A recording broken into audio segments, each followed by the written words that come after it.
ನಮಸ್ಕಾರ ಎಲ್ಲ ನನ್ನ ಕನ್ನಡದ ಮನಸ್ಸುಗಳಿಗೆ. ಈ ಒಂದು ಹೇಳಿಕೆಯನ್ನು ಮತ್ತು ಲೈವ್ ಬರೋದ ಒಂದು ಕಾರಣ ಏನಪ್ಪ ಅಂತಂದರೆ, ತಾವೆಲ್ಲರೂ ನೋಡಿದ್ದೀರಿ 2-3 ದಿನಗಳಿಂದ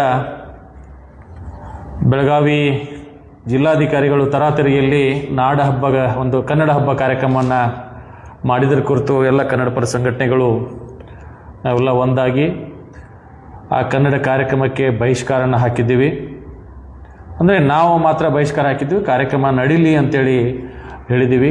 ಮೊನ್ನೆ ಕೂಡ ಅದರ ಬಗ್ಗೆ ಒಂದು ಪ್ರತಿಭಟನೆ ಮಾಡಿ ಜಿಲ್ಲಾಧಿಕಾರಿಗಳಿಗೆ ಬಿಸಿ ಮುಟ್ಟಿಸುವಂಥ ಕೆಲಸ ನಾವು ಮಾಡಿದ್ದೀವಿ.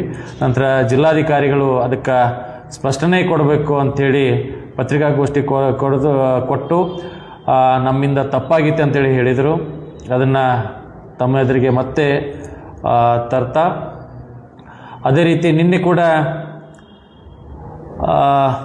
ಕಾರ್ಯಕ್ರಮ ಅದ್ದೂರಿಯಿಂದ ಆಯಿತು ಅಂತ ಹೇಳಿ ಭಾಳ ಒಂದು ಜಂಬ ಕೊಚ್ಚಿಕೊಳ್ಳುವಂಥ ಕೆಲಸವನ್ನು ಜಿಲ್ಲಾಧಿಕಾರಿಗಳು ಮಾಡಿದ್ದಾರೆ. ನಾವು ಇದನ್ನು ಖಂಡಿಸ್ತೀವಿ. ಯಾಕಂತಂದರೆ ನಿನ್ನೆ ಏನು ಕಾರ್ಯಕ್ರಮ ನಡಿಬೇಕಾಗಿತ್ತು 100% ಅಲ್ಲಿ 10% ಮಾತ್ರ ನಮ್ಮ ಬೆಳಗಾವಿ ಜನತೆ ಕೂಡಿದ್ದಾರೆ ಅನ್ನೋ ಒಂದು ಮಾಹಿತಿ ನನ್ನಿಲ್ಲಿಗೆ ಬಂತು. ಅದಕ್ಕಾಗಿ ಅದನ್ನು ಹೇಳಬೇಕು ಅಂತೇಳಿ ಇಲ್ಲಿಗೆ ತಮ್ಮ ಎದುರಿಗೆ ಬಂದಿದ್ದೀನಿ. ನಾವು ಕೂಡ ಇದನ್ನೇ ಬಯಸ್ತಾ ಇದ್ದೀವಿ. ಏನಪ್ಪ ಅಂತಂದರೆ, ಬೆಳಗಾವಿಯ ಜನತೆಗೆ ಸಂಪೂರ್ಣವಾಗಿ ಅದು ಮಾಹಿತಿ ದೊರಕಬೇಕು ಮತ್ತು ಆ ಮಟ್ಟದ ಪ್ರಚಾರ ಆಗಬೇಕು. ಪ್ರಚಾರದ ಮೂಲಕ ಬೆಳಗಾವಿ ಸಮಸ್ತ ಜನರನ್ನು ಅಲ್ಲಿಗೆ ಆಹ್ವಾನಿಸಬೇಕು. ಬೆಳಗಾವಿ ಜಿಲ್ಲೆಯ ಜನತೆ ಕೂಡ ಅಲ್ಲಿ ಬರಬೇಕು ಮತ್ತು ಕಾರ್ಯಕ್ರಮ ಅಚ್ಚುಕಟ್ಟಾಗಿ ನಡೆದು ರಜಾ ದಿನದಂದು ನಡಿಬೇಕು ಮತ್ತು ಅಚ್ಚುಕಟ್ಟಾಗಿ ನಡಿಬೇಕನ್ನೋ ಒಂದು ಭಾವನೆ ಇತ್ತು. ಆ ಭಾವನೆ ಪ್ರಕಾರ ನಾವು ಜಿಲ್ಲಾಧಿಕಾರಿಗಳಿಗೆ ಪದೇ ಅವರು ಹಸಿ ಸುಳ್ಳನ್ನು ಹೇಳಿದ್ದಾರೆ. 8 ಸಲ ನಾವು ಸಭೆಯನ್ನು ಕರೆದಿದ್ದೇವೆ ಅಂತೇಳಿ. ಯಾವುದೇ 8 ಸಲ ಸಭೆಯನ್ನು ಕರೆದಿಲ್ಲ. ಒಂದು ಪೊಲೀಸ್ ಕಮಿಷನರ್ ಅವರ ಕಚೇರಿಯಲ್ಲಿ ಅಕ್ಟೋಬರ್ 31ನೇ ತಾರೀಕು ಕರೆದಿದ್ರು. ನಂತರ ನಮ್ಮ ಕಾರ್ಪೊರೇಷನ್ ಕಮಿಷನರ್ ಅವ್ರ ಕಚೇರಿಯಲ್ಲಿ ಒಂದು ಎಲ್ಲಾ ಸಂಘಟನೆಗಳ ಮೀಟಿಂಗ್ ಕರೆದ್ರು. ಪೊಲೀಸ್ ಕಮಿಷನರ್ ಕಚೇರಿಯಲ್ಲೂ ಕೂಡ ಎಲ್ಲ ಸಂಘಟನೆಗಳು ಭಾಗಿಯಾಗಿರ್ಲಿಲ್ಲ. ಕೆಲವೊಂದು ಸಂಘಟನೆ ಮಾತ್ರ ಅಲ್ಲಿ ಭಾಗಿಯಾಗಿತ್ತು. ಅದಕ್ಕಾಗಿ ನಾವು ಪೊಲೀಸ್ ಕಮಿಷನರ್ ಅವ್ರ ಜೊತೆ ಮಾತಾಡಿದಾಗ ಅದು ಬೆಳಕಿಗೆ ಬಂತು. ನಂತರ ಕಾರ್ಪೊರೇಷನ್ ಕಮಿಷನರ್ ಅವ್ರ ಕಚೇರಿಯಲ್ಲಿ ಒಂದು ಸಭೆ ಆಯಿತು. ಜಿಲ್ಲಾಧಿಕಾರಿಗಳು ಯಾಕೆ ಪ್ರವಾಸೋದ್ಯಮ ಇಲಾಖೆಯಿಂದ ತಮ್ಮ ಖಾತೆಗೆ ಅನುದಾನ ಬಂದಾಗ ಅದನ್ನ ಪೊಲೀಸ್ ಕಮಿಷನರ್ ಅವ್ರ ಮೇಲೇನೋ ಕಾರ್ಪೊರೇಷನ್ ಕಮಿಷನರ್ ಅವ್ರ ಮೇಲೇನೋ ಹಾಕಿ ನೀವು ಸಭೆಯಿಂದ ನುಡಿಸ್ಕೊಳ್ಳುವಂತ ಕೆಲಸ ಮಾಡಿದಿರಿ. ಇದನ್ನ ನಾವು ಖಂಡಿಸ್ತೀವಿ. ಯಾಕಂತಂದ್ರೆ ನೀವು ಸಭೆಯಲ್ಲಿ ಭಾಗವಹಿಸ್ತಿದ್ರೆ ನಿಮ್ಮನ್ನ ನಾವು ಪ್ರಶ್ನೆ ಮಾಡ್ತೀವಿ ಅಂತ ಹೇಳಿ ಆ ಸಭೆಯಿಂದ ನುಡಿಸ್ಕೊಳ್ಳುವಂತ ಕೆಲಸ ಮಾಡಿದ್ರಿ. ಮೊನ್ನೆ ಕೂಡ ಪತ್ರಿಕಾಗೋಷ್ಠಿ ನಡೆಸಬೇಕಾಯ್ತು ಅಂತಂದ್ರೆ ಅವಾಗ್ಲೂ ಕೂಡ ಮಹಾನಗರ ಪಾಲಿಕೆ ಆಯುಕ್ತರ ಮೇಲೆ ನೀವು ಮೈಕ್ ಕೊಟ್ಟು ನೀವು ಕೂಡ ಅಲ್ಲಿಂದ ನುಡಿಸ್ಕೊಳ್ಳುವಂತ ಕೆಲಸ ಮಾಡಿದಿರಿ. ಇದನ್ನು ನಾವು ಖಂಡಿಸಿದ್ದೀವಿ. ಅದಕ್ಕಾಗಿ ಏನು ನಿನ್ನೆ ಕಾರ್ಯಕ್ರಮ ಆಗ್ಬೇಕಿತ್ತು, ಬೆಳಗಾವಿ ಜನತೆಗೆ ಮುಟ್ಲಿ, ಕಾರ್ಯಕ್ರಮ ಆಗಿದೆ, ಒಳ್ಳೇದಾಗ್ಲಿ. ಆದ್ರೆ ನೀವು ಮಾಡಿರುವಂತ ತಪ್ಪುಗಳನ್ನ ನಾವಿಲ್ಲಿ ಹೇಳಲೇಬೇಕಾಗಿದೆ. ಯಾಕಂತಂದ್ರೆ ನಾವು ಹೇಳಿದ್ದೇನಪ್ಪಾ ಅಂತಂದ್ರೆ ಕಡಿಮೆ ಅಂತಂದ್ ಕೂಡ 3-4 ಕಡೆ ಕಾರ್ಯಕ್ರಮವನ್ನ ಮಾಡ್ಬೇಕು. ಆ ಮುಖೇನ ಸ್ಥಳೀಯ ಕಲಾವಿದರಿಗೆ ಅಲ್ಲಿ ಆದ್ಯತೆ ನೀಡಬೇಕು ಮತ್ತು ಗಡಿಭಾಗದಲ್ಲಿ ಜಾಗೃತಿಯನ್ನ ಮಾಡಬೇಕು. ಎಲ್ಲರನ್ನ ಸೇರಿಸ್ಕೊಂಡು ಕಾರ್ಯಕ್ರಮ ಆಗ್ಬೇಕನ್ನೋದು ನಮ್ದ ಅಭಿಲಾಷೆ ಆಗಿತ್ತು. ಆದ್ರೆ ನೀವು ಶಿಷ್ಟಾಚಾರದ ಪ್ರಕಾರ ನಾವು ಜರ್ಮನ್ ಟೆಂಟೇ ಹಾಕಿ ಮಾಡ್ಬೇಕು, ದೊಡ್ಡ ವೇದಿಕೆನೇ ಹಾಕಿ ಮಾಡ್ಬೇಕು, ಜಿಲ್ಲಾ ಉಸ್ತುವಾರಿ ಸಚಿವರನ್ನ, ಗಡಿ ಉಸ್ತುವಾರಿ ಸಚಿವರನ್ನೇ ಕರೆಸ್ಬೇಕು, ಜಿಲ್ಲಾ ಉಸ್ತುವಾರಿ ಸಚಿವರನ್ನೇ ಕರೆಸ್ಬೇಕು, ಮಹಿಳಾ ಮತ್ತು ಮಕ್ಕಳ ಕಲ್ಯಾಣ ಸಚಿವರನ್ನೇ ಕರೆಸ್ಬೇಕು ಅಂತ ಹೇಳಿ ಎಲ್ಲಾ ಮಾಡಿದ್ರಿ. ನಿನ್ನೆ ಶಿಷ್ಟಾಚಾರ ಪ್ರಕಾರ ಎಲ್ಲಿ ಗಡಿ ಉಸ್ತುವಾರಿ ಸಚಿವರು ಬಂದ್ರು, ಎಲ್ಲಿ ಜಿಲ್ಲಾ ಉಸ್ತುವಾರಿ ಸಚಿವರು ಬಂದ್ರು, ಎಲ್ಲಿ ಮಹಿಳಾ ಮತ್ತು ಮಕ್ಕಳ ಕಲ್ಯಾಣ ಇಲಾಖೆ ಸಚಿವರು ಬಂದ್ರು, ಎಲ್ಲಿ ಸ್ಥಳೀಯ ಶಾಸಕರು ಬಂದ್ರು ಅದನ್ನ ನೀವು ಸ್ಪಷ್ಟಪಡಿಸ್ಬೇಕು ಮತ್ತು ಎಷ್ಟು ಖರ್ಚಾಯ್ತು ಅನ್ನೋದನ್ನು ಕೂಡ ನೀವು ತೋರಿಸ್ಬೇಕು. ಯಾಕಂತಂದ್ರೆ ಇದು ಸಾರ್ವಜನಿಕರ ದುಡ್ಡು ಬೆಳಗಾವಿಗೆ ಪ್ರಥಮ ಬಾರಿಗೆ ಬರ್ತಾ ಇದೆ. ಈ ಪ್ರಥಮ ಬಾರಿಗೆ ದುಡ್ಡು ಬಂದಾಗ ಅದನ್ನ ಸನ್ಮಾನಿಸಿ HK ಪಾಟೀಲ್ರನ್ನ, ಸನ್ಮಾನಿಸಿ ಸತೀಶ್ ಜಾರಕಿಹೊಳಿ ಅವ್ರನ್ನ ಮತ್ತು ಲಕ್ಷ್ಮೀ ಹೆಬ್ಬಾಳ್ಕರ್ ಅವ್ರನ್ನ ಮತ್ತು ಶಾಸಕರನ್ನ ನಾವು ಸನ್ಮಾನಿಸಬೇಕಂತೇಳಿ ತೀರ್ಮಾನ ಮಾಡಿದ್ದೀವಿ. ಅದ್ರ ಜೊತೆಗೆ ಏನು ಬೆಳಗಾವಿ ನೆಲಜಲ ಕಾಪಾಡುವ ಸಲುವಾಗಿ ಹಿರಿಯ IAS ಮತ್ತು IPS ಅಧಿಕಾರಿಗಳು ಬೆಳಗಾವಿಯಲ್ಲಿ ಕೆಲಸ ಮಾಡಿ ಕನ್ನಡಕ್ಕೆ ಮತ್ತು ಈ ನೆಲಕ್ಕೆ ತನ್ನದೇ ಆದಂತಹ ಒಂದು ಕೊಡುಗೆಯನ್ನು ಕೊಟ್ಟು ಹೋಗಿದ್ದಾರೆ.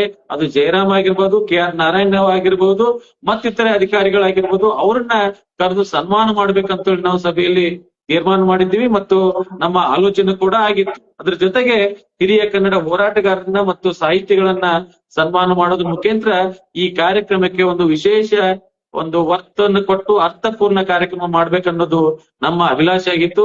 ಅದನ್ನೆಲ್ಲಾ ಗಾಳಿಗೆ ತೂರಿ ತರಾತುರಿಯಲ್ಲಿ ನೀವು ಕಾರ್ಯಕ್ರಮವನ್ನ ಮಾಡಿ ಹಠಮಾರಿತನ ಧೋರಣೆ ತೋರಿ ಸರ್ವಾಧಿಕಾರಿತನವನ್ನ ತೋರಿಸಿ ನೀವು ಆ ಕಾರ್ಯಕ್ರಮನ ನಿನ್ನೆ ಮಾಡಿದಿರಿ. ಆದ್ರೆ ನಿನ್ನೆ ಮಾಡಿದಾಗಲೂ ಕೂಡ ಸರಿಯಾದ ಒಂದು ದೀಪ ಪ್ರಜ್ವಲನೆ ಕಾರ್ಯಕ್ರಮ ಇರ್ಲಿಲ್ಲ. ಯಾರ್ಯಾರನ್ನೂ ಕರ್ಕೊಂಡ್ ಬಂದು ಏನೇನು ಮಾಡಿದ್ರಿ, ಸರಿಯಾದ ಒಂದು ಉಪನ್ಯಾಸವನ್ನ ನೀಡಬೇಕಾಗಿತ್ತು. ಬೆಳಗಾವಿ ಕುರಿತಾಗಿ, ರಾಜ್ಯದ ಕುರಿತಾಗಿ ಜನರಲ್ಲಿ ಜಾಗೃತಿ ಮೂಡಿಸುವಂತ ಕೆಲಸ ಆಗ್ಬೇಕಾಗಿತ್ತು. ಈ ಕಾರ್ಯಕ್ರಮದ ಮುಖಾಂತರ ಸರ್ಕಾರಿ ಶಾಲೆಗಳನ್ನ ಮುಚ್ಚುವಂತ ಪರಿಸ್ಥಿತಿ ಬಂದಾಗ ಆ ಸರ್ಕಾರಿ ಶಾಲೆಗಳನ್ನ ಪುನರುಜ್ಜೀವನಗೊಳಿಸುವಂತ ಕೆಲಸ ಈ ಕಾರ್ಯಕ್ರಮದ ಮುಖೇನ ಬೆಳಗಾವಿ ಜನತೆಗೆ ಮತ್ತು ನಾಡಿನ ಜನತೆಗೆ ನಾವು ಸಂದೇಶ ಕೊಡ್ಬೇಕಾಗಿತ್ತು. ಆ ಸಂದೇಶವನ್ನ ನೀವು ಕೊಡೋದ್ರಲ್ಲಿ ವಿಫಲ ಆಗಿದ್ದೀರಿ ಅಂತೇಳಿ ನಾವು ಈ ಮಾತ್ರ ಹೇಳ್ತೀವಿ. 8 ಸಲ ಸಭೆ ಮಾಡಿದೀವಿ ಅಂತ ಹೇಳ್ತೀರಿ. 8 ಸಲ ಸಭೆ ಮಾಡಿಲ್ಲ, ನೀವು 2 ಸಲ ಸಭೆ ಮಾಡಿರೋದು. ಅದು ಮತ್ತು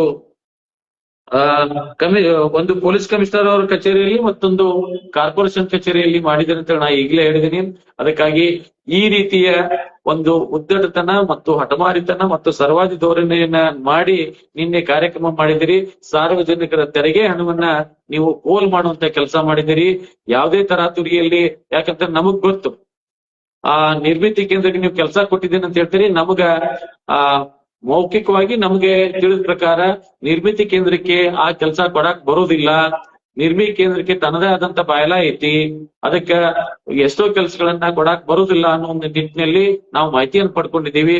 ಆದ್ರೂ ಕೂಡ ನೀವು ಅದನ್ನ ನಿರ್ಮಿತಿ ಕೇಂದ್ರಕ್ಕೆ ಕೊಟ್ಟು ಕಾರ್ಯಕ್ರಮವನ್ನ ಮಾಡಿದಿರಿ. ಯಾರೋ ಇಬ್ಬರ ಗಾಯಕರನ್ನ ಕರೆಸಿ, ಅವ್ರ ಗಾಯಕರ ಬಗ್ಗೆ ನಮ್ದೇನ್ ತಕರಾರಿಲ್ಲ. ಆದ್ರೆ ಸ್ಥಳೀಯ ಗಾಯಕರನ್ನ, ಸ್ಥಳೀಯ ಜನಪದ ಕಲಾವಿದರನ್ನ, ಸ್ಥಳೀಯರಿಗೆ ನೀವು ಒತ್ತು ಕೊಟ್ಟಿದ್ದೆ ಆದ್ರೆ ಅದಕ್ಕೆ ಇನ್ನಷ್ಟು ಬೆರಗ್ ಬರ್ತಿತ್ತು. ಉತ್ತರ ಕರ್ನಾಟಕದ ಒಂದು ಜನಪದ ಕಲೆಯನ್ನ ಉಳಿಸುವಂತ ಕೆಲಸ ಆಗ್ತಿತ್ತು. ಅದಕ್ಕಾಗಿ ಮಾನ್ಯ ಜಿಲ್ಲಾಧಿಕಾರಿಗಳು ಯಾವ ಉದ್ದೇಶವನ್ನು ಇಟ್ಕೊಂಡು ಈ ಕಾರ್ಯಕ್ರಮ ಮಾಡಿದ್ರೆ ನಮ್ಗೆ ಗೊತ್ತಾಗ್ಲಿಲ್ಲ. ಅದಕ್ಕಾಗಿ ಕಿತ್ತೂರು ಉತ್ಸವದಲ್ಲೂ ಕೂಡ ಅದೇ ರೀತಿಯ ಕಾರ್ಯಕ್ರಮಗಳಾದವು. ಬೇರೆಯವರಿಗೆ ಮನ್ನಣೆ ಕೊಡುವಂತ ಕೆಲಸ ಆಗಿದೆ. ಈಗಲೂ ಕೂಡ ನಮ್ಮ ಕರ್ನಾಟಕ ರಾಜ್ಯೋತ್ಸವಕ್ಕೆ ಏನು ಪ್ರಥಮ ಬಾರಿ 50 ಲಕ್ಷ ರೂಪಾಯಿ ಹಣ ಬಂದಿತ್ತು, ಅದು ಕೂಡ ದುರ್ಬಳಕೆ ಆಗಿದೆ ಅನ್ನೋದನ್ನ ನಾವಿಲ್ಲಿ ಸ್ಪಷ್ಟಪಡಿಸಬೇಕಾಗಿದೆ. ಅದಕ್ಕಾಗಿ ಮಾನ್ಯ ಜಿಲ್ಲಾಧಿಕಾರಿಗಳು ಈ ಎಲ್ಲಾ ಖರ್ಚು ವೆಚ್ಚಗಳನ್ನ ನಮ್ಮ ಬೆಳಗಾವಿ ಜನರ ಮುಂದೆ, ಸಾರ್ವಜನಿಕರ ಮುಂದೆ ನೀವು ತೆರೆದಿಡಬೇಕು. ಅದಕ್ಕಾಗಿ ಅರ್ಥಪೂರ್ಣ ಕಾರ್ಯಕ್ರಮ ಮಾಡೋದ್ ಬದಲಾಗಿ ನೀವು ಬರೇ ಹಾಡಂದು ಕುಣಿದು, ನೀವು ಕುಣಿದು ಕುಪ್ಪಳಿಸಿದ್ರೆ ಸಂತೋಷ, ಆದ್ರೆ ಅರ್ಥಪೂರ್ಣ ಕಾರ್ಯಕ್ರಮ ಆಗಿದ್ರೆ ಅದಕ್ಕೆ ಇನ್ನಷ್ಟು ಮೆರಗು ಬರ್ತಿತ್ತು. ಆ ಮೆರಗನ್ನ ಮಾಡೋದನ್ನ ನೀವು ಕಳ್ಕೊಂಡ್ ಬಿಟ್ಟಿದ್ದೀರಿ. ಅದಕ್ಕಾಗಿ ಇಂಥ ಒಂದು ಕಾರ್ಯಕ್ರಮ ಮುಂದೆ ಜರಗಬಾರ್ದು. ಆ ನಿಟ್ಟಿನಲ್ಲಿ ಬಹಳಷ್ಟು ನಮ್ಮ ನಿನ್ನೆ ಕೂಡ ನಮ್ಮ ಅಶೋಕ್ ಚಂದ್ರಗಿ ಅವರು ಹೇಳಿದ್ದಾರೆ, ಇನ್ನ ಕಿರಿಯರು ನೀವು ಬಹಳಷ್ಟು ಕೆಲಸ ಮಾಡ್ಬೇಕಾಗಿದೆ. ನಾವು ಬೆಳಗಾವಿ ಜನತೆ ಯಾರು ಕೆಲಸ ಮಾಡಿದವ್ರನ್ನ ಮರ್ತಿಲ್ಲ. ಏನೋ ನಿಮ್ ಜೊತೆ ಜಗಳಾಡ್ಬಹುದು, ಆದ್ರೆ ಎನ್ ಜಯರಾಮ್ ಅವ್ರ ಜೊತೆನೂ ಜಗಳಾಡಿದೀವಿ. ಆದ್ರೆ ಕನ್ನಡಕ್ಕೆ ಅವರು ನೀಡಿದಂತ ಕೊಡುಗೆಯನ್ನ ನಾವು ಯಾರು ಮರೆಯೋದಕ್ಕೆ ಸಾಧ್ಯ ಇಲ್ಲ. ಅಂತ ಕೊಡುಗೆಯನ್ನ ಜಯರಾಮ್ ಅವರು ನೀಡಿ ಹೋಗಿದ್ದಾರೆ. ಅದಕ್ಕಿಂತ ಇಂಚೆ SP ಅವರಾದಂತ ನಾರಾಯಣ್ ಅವರು ಕೂಡ ಈ ಜಿಲ್ಲೆಗೆ ತಮ್ಮದೇ ಆದಂತ ಕೊಡುಗೆಯನ್ನ ನೀಡಿದ್ದಾರೆ. ಕನ್ನಡವನ್ನ ಕಟ್ಟುವಂತ ಕೆಲಸ ಮಾಡಿದ್ದಾರೆ. MES ಅನ್ನ ಮಟ್ಟ ಹಾಕುವಂತ ಕೆಲಸ ಮಾಡಿದ್ದಾರೆ. ಮಾನ್ಯ ಜಿಲ್ಲಾಧಿಕಾರಿಗಳೇ, ಆ ನಿಟ್ಟಿನಲ್ಲಿ ನೀವು ಮುಂದೆ ಹೆಜ್ಜೆ ಇಡಬೇಕಾಗಿದೆ. ಆ ಹೆಜ್ಜೆಯನ್ನ ನೀವು ಇಡಬೇಕು. ಇಲ್ಲ ಅಂತಂದ್ರೆ ನಮ್ಮ ಕನ್ನಡ ಪರ ಸಂಘಟನೆಗಳ ಕೆಂಗನಿಗೆ ನೀವು ಗುರಿಯಾಗ್ಬೇಕಾಗ್ತದ. ಆ ನಿಟ್ಟಿನಲ್ಲಿ ಮುಂದಾಲೋಚನೆ ಮಾಡಿ ನೀವು ಏನು ಯಾವುದೇ ಸಮಾಲೋಚನೆ ಸಭೆ ನಡೆಸಿದ ತರಾತುರಿಯಲ್ಲಿ ಕಾರ್ಯಕ್ರಮಕ್ಕೆ ಮಾಡಿದ್ದನ್ನ ನಾವು ಇನ್ನೊಮ್ಮೆ ಖಂಡಿಸ್ತೀವಿ. ಅದು ನಿಮ್ಮ ಮಟ್ಟಿಗೆ ಎಷ್ಟು ಯಶಸ್ವಿ ಸಿಕ್ಕಿದ್ದು ಗೊತ್ತಿಲ್ಲ.